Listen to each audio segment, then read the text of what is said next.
अंतागढ़ के बैहा सलहे भाट गांव में इस बार बाढ़ सिर्फ पानी लेकर नहीं आई, बल्कि किसानों की सालों की मेहनत पर रेत की चादर बिछा गई। दरअसल मेंढकी नदी के उफान ने केरा कछार इलाके के करीब 250 एकड़ खेतों को बंजर मैदान में बदल दिया है। फसल की जगह अब खेतों में रेत के टीले नजर आ रहे हैं। परेशान किसानों ने प्रशासन के दरवाजे खटखटाए हैं और मुआवजे के साथ स्थायी समाधान की मांग उठाई है। कभी जहां हरियाली लहलहाती थी, आज वहां सिर्फ रेत ही रेत दिखाई दे रही है। बैहा सलहे भाट के केरा कछार में बाढ़ का ऐसा कहर टूटा कि खेतों की पहचान तक मिट गई। किसानों का कहना है कि मोटी रेत की परत जमने से अब इन जमीनों पर खेती करना मुश्किल ही नहीं, लगभग नामुमकिन हो चुका है।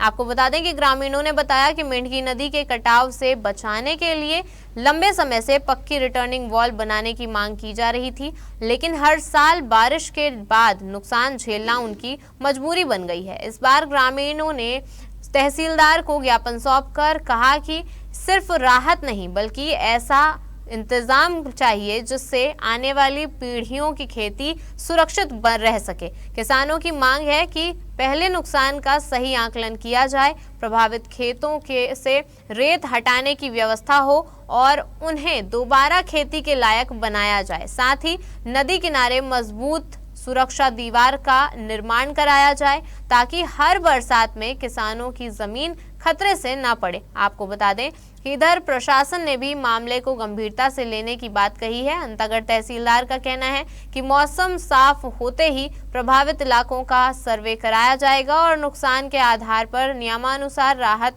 देने की प्रक्रिया शुरू की जाएगी। फिलहाल किसानों की नजर अब प्रशासन के सर्वे पर है, लेकिन बड़ा सवाल यही है कि क्या इस बार रेत में दबे खेतों को फिर से हरियाली मिलेगी या हर साल की तरह यह दर्द अगली बरसात तक टल जाएगा।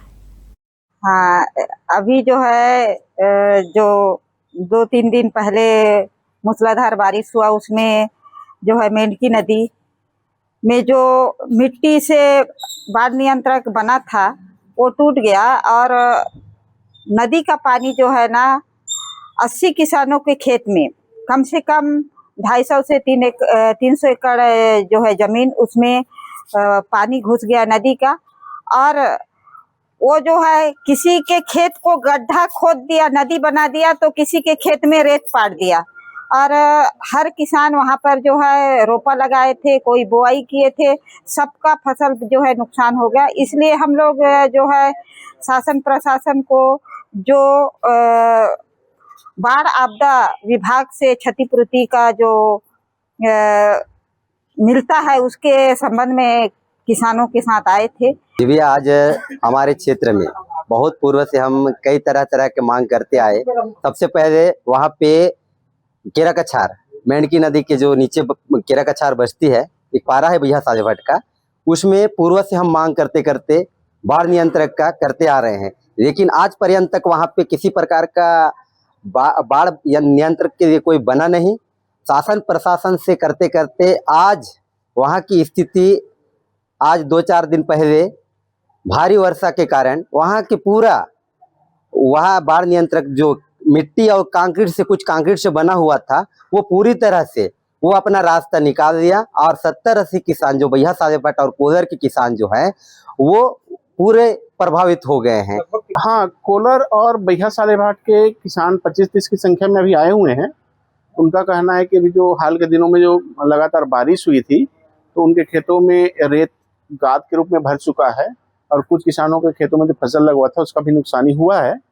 तो किसान उसी समस्या को लेकर हमारे पास अभी आए हुए थे, तो मैंने इनका ज्ञापन अभी लिया है और इनसे ग्रामीणों से मैंने बात भी किया है। सरपंच और जनप्रतिनिधि जो हैं हमारे जनपद के सदस्य हैं, उनसे तो हमने इनको आश्वासन दिया है कि 3 से 4 पटवारियों का अपन जांच दल उसमें गठित कर, मौसम जैसे ही अपन थोड़ा साफ होता है तो इन ग्रामीणों किसानों की उपस्थिति में मौका पे सर्वे कराया जाकर शासन का जो भी है प्रावधान, इनके जो फसल क्षति या भूमि क्षति जो हुई है, उसका अपन जो प्रकरण दर्ज करके इनका भुगतान कराया जाए।